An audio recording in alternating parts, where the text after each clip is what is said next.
शादी का घर रोशनी से जगमगा रहा था। हर तरफ खुशियों की आवाजें, ढोलनगाड़ों की गूंज और रिश्तेदारों की हंसी गूंज रही थी। अभय, एक साधारण लेकिन जिम्मेदार लड़का, आज अपनी नई जिंदगी की शुरुआत करने जा रहा था। उसके चेहरे पर हल्की सी मुस्कान थी, लेकिन दिल में एक अनजाना डर भी। कमरे का दरवाजा धीरे से खुला और अंदर आई उसकी नई नवेली दुल्हन सिया। लाल जोड़े में सजी, आंखों में हल्की झिझक और चेहरे पर एक अजीब सी बेचैनी, जो शायद किसी और ने नोटिस नहीं की, लेकिन अभय की नजरें उससे छिप नहीं पाईं। अभय ने मुस्कुराते हुए कहा, आओ, बैठो सिया। इतना डर क्यों लग रहा है? सिया चुप रही। उसके हाथ कांप रहे थे। कमरे में कुछ पल के लिए सन्नाटा छा गया। बाहर से आती हंसी और संगीत की आवाजें अब बहुत दूर लगने लगी थीं। अभय ने धीरे से फिर कहा, अगर कुछ कहना है तो कह दो, अब हम एक दूसरे के साथ हैं। ये सुनते ही सिया की आंखों में आंसू आ गए। उसने कांपती आवाज में कहा, मुझे आपको एक सच्चाई बतानी है। अभी? इसी वक्त अभय थोड़ा चौंका, लेकिन उसने खुद को संभालते हुए कहा, हाँ, बोलो। सिया ने अपनी नजरें झुका लीं और जो कहा, उसने अभय के पैरों तले जमीन खिसका दी। मैं पहले से ही किसी और की। वो रुक गई। आंसू अब उसके गालों पर बहने लगे थे। अभय का दिल जोर से धड़कने लगा। उसने धीरे से पूछा, किसी और की? क्या मतलब? सिया ने हिम्मत जुटाकर कहा, मैं किसी और से प्यार करती थी और मैं उसके बच्चे की मां बनने वाली हूं। कमरे की हवा जैसे थम गई। अभय के कानों में जैसे सब कुछ गूंजने लगा। उसके हाथ ठंडे पड़ गए। आंखें एकदम खाली सी हो गईं। वो कुछ पल तक कुछ बोल ही नहीं पाया। उसके दिमाग में एक ही सवाल घूम रहा था, ये मेरे साथ ही क्यों? बाहर सब जश्न मना रहे थे और अंदर उसकी जिंदगी बिखर चुकी थी। कुछ देर बाद उसने खुद को संभालते हुए पूछा, तो फिर मुझसे शादी क्यों की? सिया फूट फूट कर रो पड़ी। मेरे घर वालों ने जबरदस्ती करवाई। उन्हें ये सच नहीं पता। अगर पता चलता तो वो मुझे मार डालते, या उस बच्चे को। अभय की मुट्ठियां कस गईं। उसके अंदर गुस्सा, दर्द, धोखा, सब कुछ एक साथ उभर रहा था। लेकिन सिया के आंसू और उसकी हालत कुछ और ही कहानी कह रहे थे। सिया ने हाथ जोड़ दिए। मैं आपसे कुछ नहीं मांग रही। बस अगर आप चाहें तो मुझे छोड़ सकते हैं, लेकिन प्लीज मेरे बच्चे को बचा लीजिए। ये सुनते ही अभय की आंखों में एक अजीब सी कशमकश आ गई। एक तरफ उसका टूटा हुआ भरोसा, दूसरी तरफ एक मासूम जिंदगी। कमरे में फिर सन्नाटा छा गया। अभय खिड़की के पास जाकर खड़ा हो गया। बाहर पटाखों की आवाज गूंज रही थी और अंदर उसका दिल टूट रहा था। उसने धीरे से आंखें बंद कीं और फिर उसने जो फैसला लिया वो किसी ने सोचा भी नहीं था। अभय खिड़की के पास खड़ा था। बाहर पटाखों की आवाजें, लोगों की हंसी, सब कुछ वैसे ही चल रहा था जैसे कोई जश्न हो।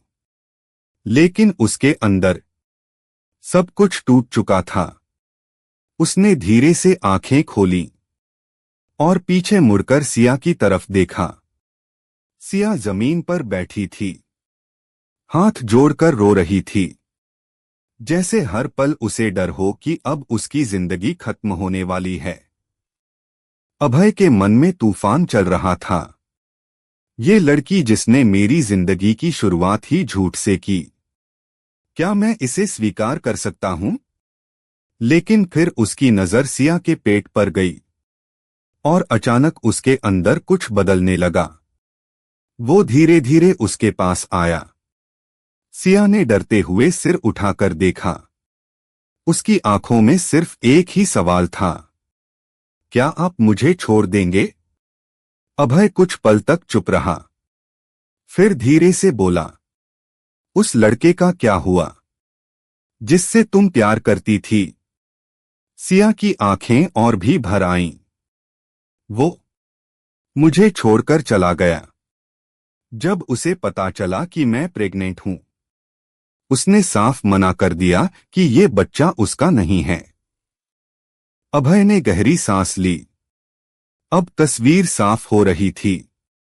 एक लड़की जिसे उसके प्यार ने धोखा दिया और समाज ने उसे मजबूर कर दिया। लेकिन इसका मतलब ये नहीं था कि अभय के साथ जो हुआ वो सही था। उसने थोड़ी सख्त आवाज में कहा, तो तुमने सोचा किसी और की जिंदगी बर्बाद करके अपनी बचा लोगी? ये सुनकर सिया का सिर झुक गया। नहीं, मैं मजबूर थी। मैंने बहुत कोशिश की सच बताने की, लेकिन हिम्मत नहीं हुई। मुझे लगा शायद शादी के बाद सब ठीक हो जाएगा। ठीक, अभय हल्का सा हंसा, लेकिन वो हंसी दर्द से भरी थी। कमरे में फिर कुछ पल का सन्नाटा छा गया। फिर अचानक अभय ने वो कहा जिसकी उम्मीद सिया को बिल्कुल नहीं थी, अगर मैं तुम्हें अभी छोड़ दूं तो क्या होगा? सिया ने कांपते हुए कहा, मेरे घर वाले मुझे जिंदा नहीं छोड़ेंगे। और ये बच्चा? वो बोलते बोलते रुक गई। अभय ने उसकी बात पूरी की। ये बच्चा भी दुनिया में आने से पहले ही खत्म हो जाएगा।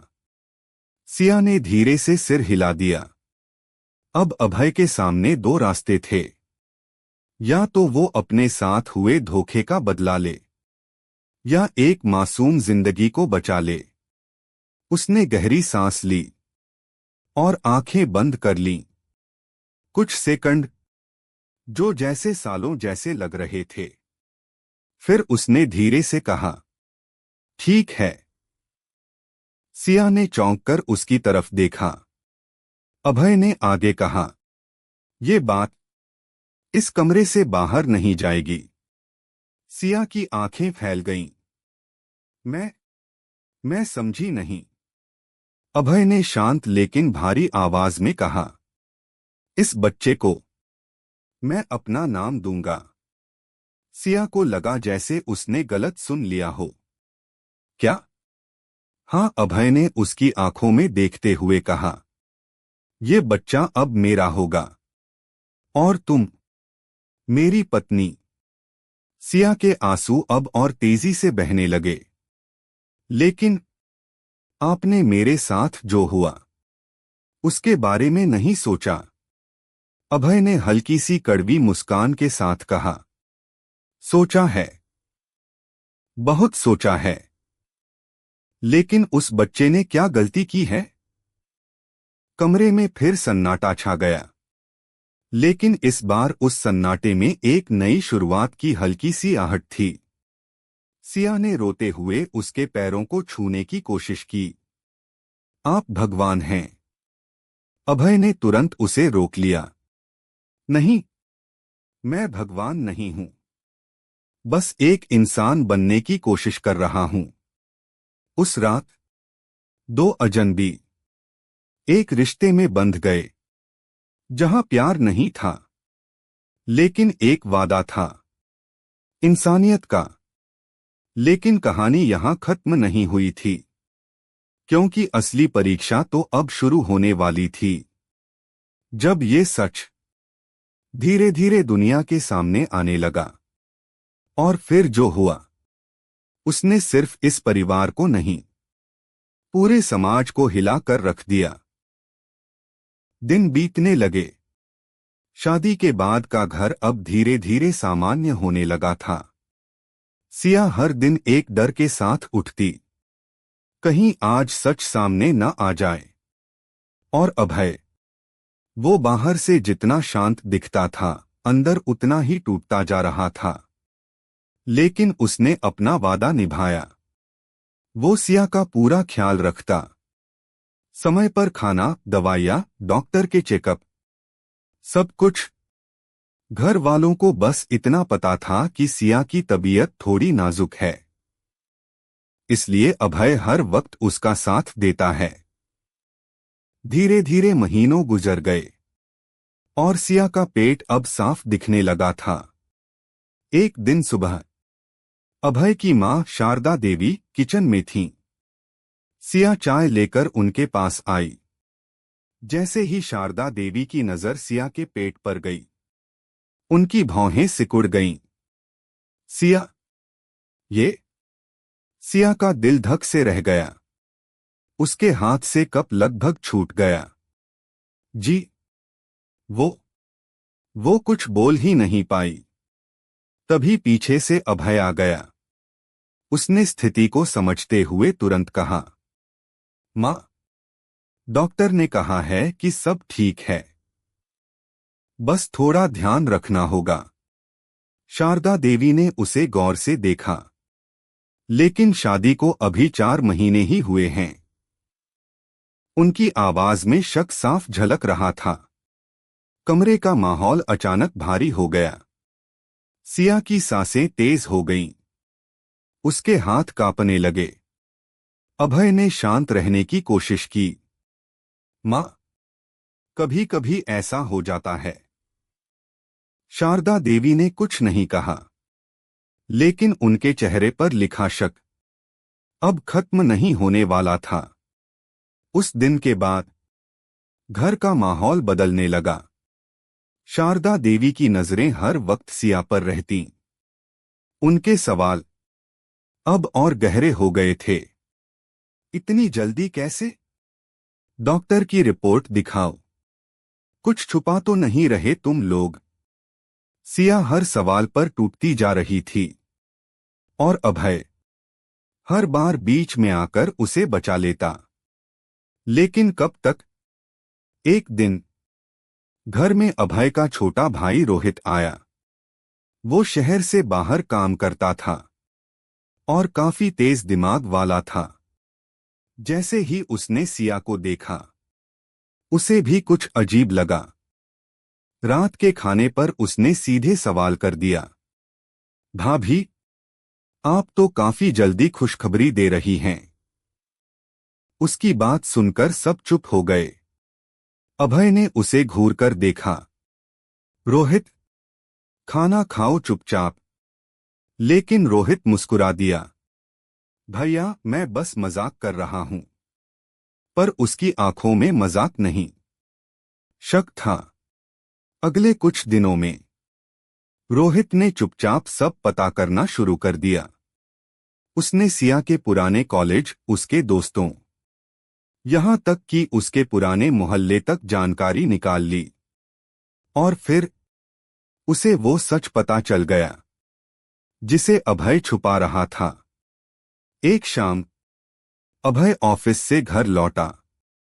जैसे ही उसने दरवाजा खोला, उसे घर के अंदर अजीब सा सन्नाटा महसूस हुआ।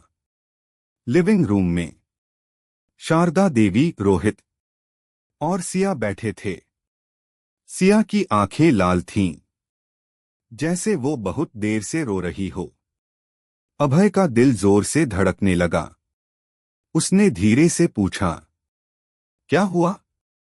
रोहित खड़ा हुआ और उसके हाथ में कुछ कागज थे। उसने उन कागजों को अभय के सामने फेंक दिया। भैया, ये है आपकी बीवी का सच। अभय ने कांपते हुए उन कागजों को उठाया। वो मेडिकल रिपोर्ट्स थीं, पुरानी तारीखों की, और सब कुछ साफ लिखा था। शारदा देवी की आंखों में आंसू थे, लेकिन गुस्सा उससे भी ज्यादा। अभय, ये क्या है? कमरे में सन्नाटा छा गया। अभय ने एक नजर सिया की तरफ देखा। वो पूरी तरह टूट चुकी थी। अब सच छुपाने का कोई रास्ता नहीं था। अभय ने धीरे से आंखें बंद की और फिर उसने जो कहा वो सुनकर सबके होश उड़ गए। कमरे में सन्नाटा पसरा हुआ था। अभय के हाथों में वो रिपोर्ट्स कांप रही थीं और सामने बैठी उसकी मां और भाई की निगाहें जैसे उसे चीर रही थीं। सिया सिर झुकाए बैठी थी, जैसे अब उसके पास खोने के लिए कुछ बचा ही न हो। अभय ने धीरे से गहरी सांस ली और फिर अपनी मां की तरफ देखकर बोला, मां, जो लिखा है वो सच है। ये सुनते ही शारदा देवी जैसे पत्थर की हो गईं। मतलब, ये बच्चा। उनकी आवाज कांप रही थी। अभय ने बिना नजरें मिलाए कहा, ये बच्चा मेरा नहीं है। बस इतना सुनना था कि जैसे घर की नींव हिल गई। छी! शारदा देवी के मुंह से निकला, तूने ये क्या किया अभय? ऐसी लड़की को घर की बहू बना लिया। रोहित भी गुस्से से भर गया। भैया, आपको जरा भी शर्म नहीं आई? पूरे खानदान की इज्जत मिट्टी में मिला दी आपने। अभय चुप रहा। उसके पास जवाब थे, लेकिन वो जानता था कि कोई उन्हें समझने वाला नहीं है।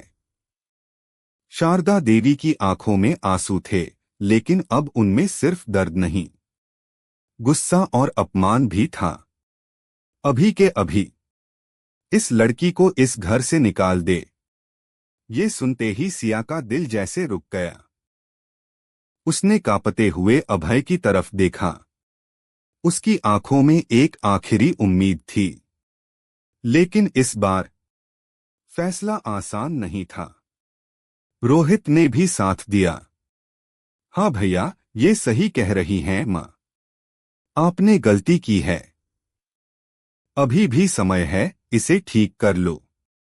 अभय ने पहली बार थोड़ी ऊंची आवाज में कहा। बस सब चुप हो गए।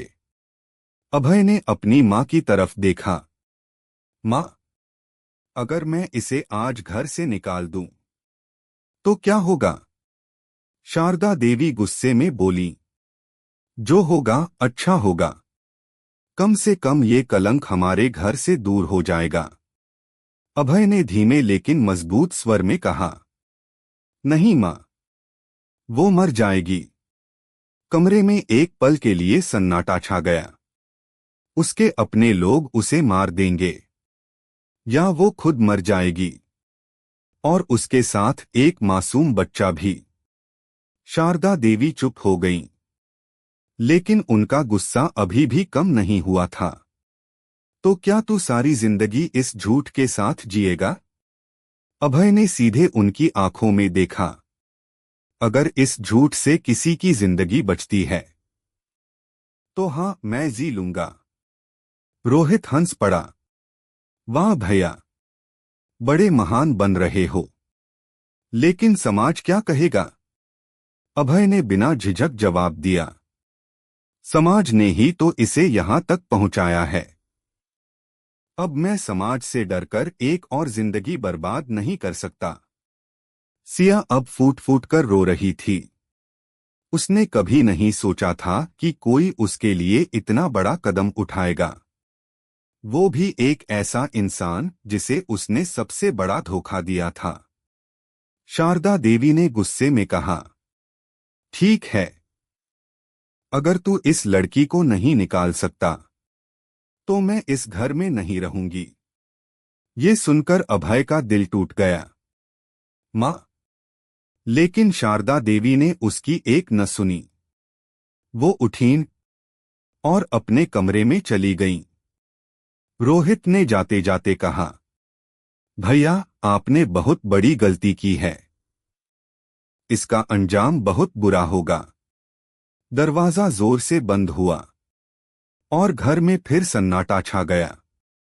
अब उस घर में सिर्फ दो लोग थे, एक जिसने धोखा दिया था और दूसरा जिसने इंसानियत चुनी थी। सिया धीरे से अभय के पास आई। उसकी आंखों में शर्म, दर्द और कृतज्ञता सब कुछ था। मैं आपकी इस अच्छाई के लायक नहीं हूं, अभय ने थके हुए स्वर में कहा। मैं भी नहीं जानता कि मैं सही हूं या गलत, लेकिन मैं इतना जानता हूं कि किसी मासूम को सजा नहीं मिलनी चाहिए। उस रात अभय ने सिर्फ एक रिश्ता नहीं बचाया था, बल्कि अपने ही घर को दांव पर लगा दिया था। लेकिन असली तूफान अभी बाकी था, क्योंकि ये बात अब घर से बाहर निकलने वाली थी।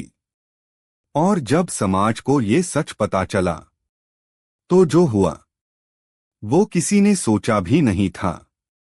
अगले ही दिन से घर की दीवारों के बाहर भी ये बात फैलने लगी। पड़ोसियों की नजरें बदल चुकी थीं। जो लोग पहले मुस्कुराकर बधाई हो कहते थे, अब धीमी आवाज में बातें करने लगे थे। सुना है, बच्चा उसका नहीं है, फिर भी साथ रख रहा है। अजीब आदमी है। ऐसी लड़की को घर में रखना शर्म की बात है। ये फुसफुसाहटें अब सीधे कानों तक पहुंचने लगी थीं। अभय जब ऑफिस जाता, लोग उसे अलग नजरों से देखते। कुछ लोग उसकी पीठ पीछे हंसते, तो कुछ सीधे सवाल पूछ देते। यार, तू इतना भी सीधा मत बन, दुनिया क्या कहेगी। लेकिन अभय हर बार चुप रह जाता, क्योंकि अब उसने एक फैसला ले लिया था, और वो उस फैसले से पीछे हटने वाला नहीं था। घर के अंदर भी हालात आसान नहीं थे। शारदा देवी अब भी अभय से नाराज थीं। वो सिया से बिल्कुल बात नहीं करती, जैसे वो इस घर का हिस्सा ही न हो। सिया हर दिन खुद को और छोटा महसूस करती। वो चुपचाप घर का काम करती और अपने कमरे में जाकर रो लेती। एक दिन वो आईने के सामने खड़ी थी।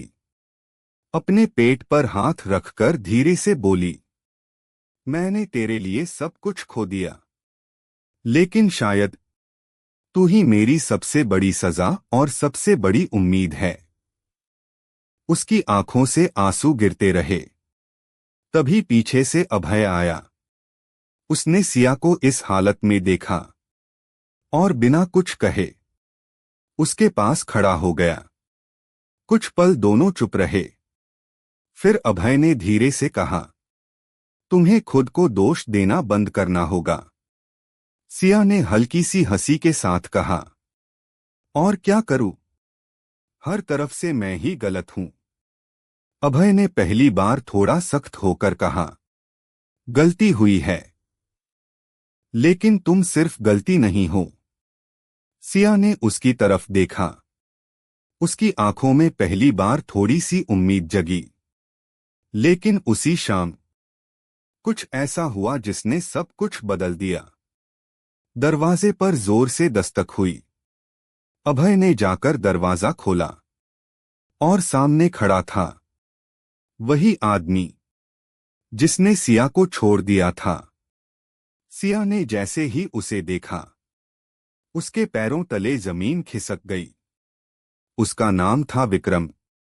वो बेफिक्र अंदाज में अंदर आया, जैसे उसे कोई शर्म ही न हो। कैसी हो सिया? उसने मुस्कुराते हुए कहा। सिया का गुस्सा और डर दोनों एक साथ बाहर आ गए। तुम यहां क्यों आए हो? विक्रम ने हंसते हुए कहा। अपना हक लेने। अभय ने बीच में आकर पूछा। कौन सा हक?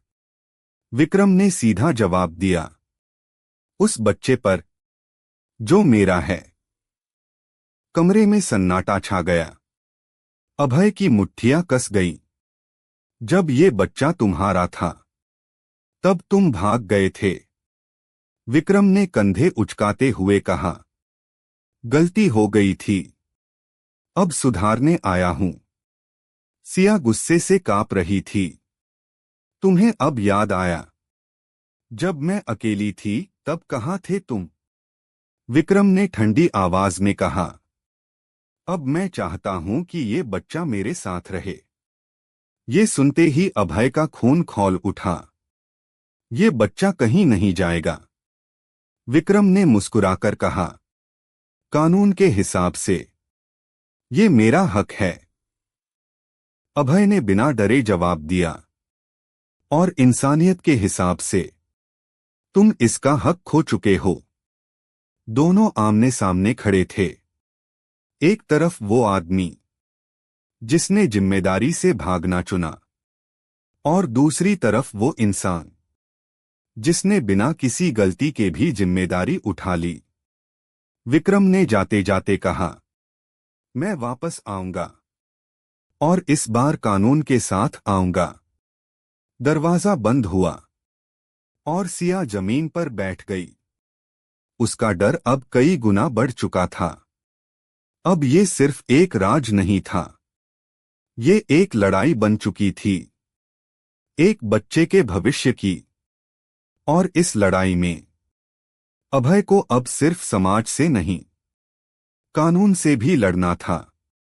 उस रात घर में कोई नहीं सो पाया। सिया बार बार एक ही बात सोच रही थी, क्या मेरा बच्चा मुझसे छिन जाएगा? और अभय वो छत की तरफ देखते हुए बस यही सोच रहा था। अब पीछे हटने का कोई रास्ता नहीं है। अगले कुछ दिनों में विक्रम ने अपना खेल शुरू कर दिया। एक दिन घर पर कोर्ट का नोटिस आया।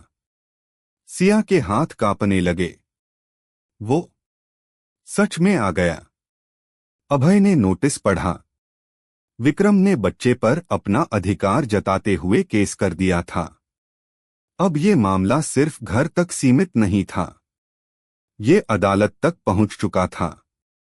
कोर्ट का दिन कमरा लोगों से भरा हुआ था। एक तरफ विक्रम खड़ा था, महंगे कपड़े, आत्मविश्वास से भरा हुआ, जैसे जीत पहले से उसकी हो।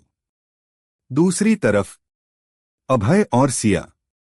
सिया की आंखों में डर साफ दिख रहा था, लेकिन अभय उसके साथ मजबूती से खड़ा था। जज ने कार्यवाही शुरू की। विक्रम के वकील ने कहा, माननीय न्यायालय, ये बच्चा मेरे मुवक्किल का है और उसे उसका अधिकार मिलना चाहिए। सिया का दिल बैठ गया।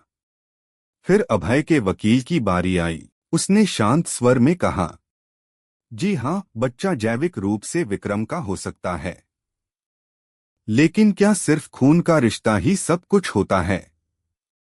कोर्ट में हलचल मच गई। वकील ने आगे कहा, जब इस महिला को सबसे ज्यादा जरूरत थी, तब ये व्यक्ति इसे छोड़कर भाग गया। और आज जब एक इंसान ने इसे अपनाया, इसकी जिम्मेदारी ली, तब ये वापस आकर हक मांग रहा है। जज ध्यान से सब सुन रहे थे। फिर सबसे अहम पल आया। जज ने अभय से पूछा, आप जानते हैं कि ये बच्चा आपका नहीं है, फिर भी आप इसे अपनाना चाहते हैं? पूरा कोर्टरूम शांत हो गया। अभय ने बिना झिझक जवाब दिया, जी हां। क्यों? अभय ने एक पल के लिए सिया की तरफ देखा, फिर बोला, क्योंकि जब ये बच्चा इस दुनिया में आएगा, उसे ये नहीं पता होगा कि उसका असली पिता कौन है, लेकिन उसे ये जरूर महसूस होगा कि कौन उसे प्यार करता है। कोर्ट में बैठे कई लोगों की आंखें नम हो गईं। अभय ने आगे कहा, मैंने इस बच्चे को अपनाने का फैसला उस दिन लिया था जब मैंने देखा कि एक मां अपने बच्चे को बचाने के लिए सब कुछ खोने को तैयार है। और मैं नहीं चाहता कि ये बच्चा भी उसी गलती की सजा भुगते जो उसने की ही नहीं। सिया अब रो रही थी, लेकिन ये आंसू डर के नहीं, सम्मान और प्यार के थे। जज ने कुछ देर सोचने के बाद फैसला सुनाया, कानून सिर्फ खून के रिश्तों को नहीं, जिम्मेदारी और इंसानियत को भी देखता है। पूरा कमरा सांस रोके सुन रहा था। इस केस में असली पिता होने के बावजूद विक्रम ने अपनी जिम्मेदारी से मुंह मोड़ा है और अभय ने बिना किसी स्वार्थ के इस बच्चे को अपनाया है। एक पल की खामोशी। इसलिए इस बच्चे का अधिकार अभय और सिया के पास ही रहेगा। बस ये सुनते ही सिया फूट फूट कर रो पड़ी। अभय ने उसकी तरफ देखा और पहली बार उसके चेहरे पर सुकून था। विक्रम गुस्से में वहां से चला गया, लेकिन इस बार वो हार चुका था। कुछ महीनों बाद घर में एक नन्ही सी किलकारी गूंजी। सिया ने एक प्यारे से बेटे को जन्म दिया। अभय ने उसे अपनी गोद में उठाया और उसकी आंखों में देखते हुए मुस्कुराया। तू मेरा बेटा है और हमेशा रहेगा। दरवाजे पर खड़ी शारदा देवी ये सब देख रही थीं। उनकी आंखों में आंसू थे, लेकिन इस बार गुस्सा नहीं, गर्व था। वो धीरे से आगे बढ़ी और बच्चे को गोद में लेकर बोली। सिया ने उनके पैरों को छू लिया और पहली बार उसे लगा कि वो सच में इस घर का हिस्सा बन गई है। दोस्तों, कभी कभी रिश्ते खून से नहीं, इंसानियत और जिम्मेदारी से बनते हैं। और जो इंसान दूसरों की गलतियों के बावजूद सही रास्ता चुनता है, वही असली मायनों में इंसान कहलाता है। अगर ये कहानी आपके दिल को छू गई, तो सोचिए कितनी ऐसी कहानियां हैं जो अभी तक आपने सुनी ही नहीं हैं। ऐसी ही सच्ची, दिल को छू लेने वाली और जिंदगी बदल देने वाली कहानियों के लिए हमारे चैनल जिंदगी की सीख को जरूर सब्सक्राइब करें। और बताइए, अगर आप अभय की जगह होते तो क्या आप भी वही फैसला लेते? आपका जवाब किसी की सोच बदल सकता है।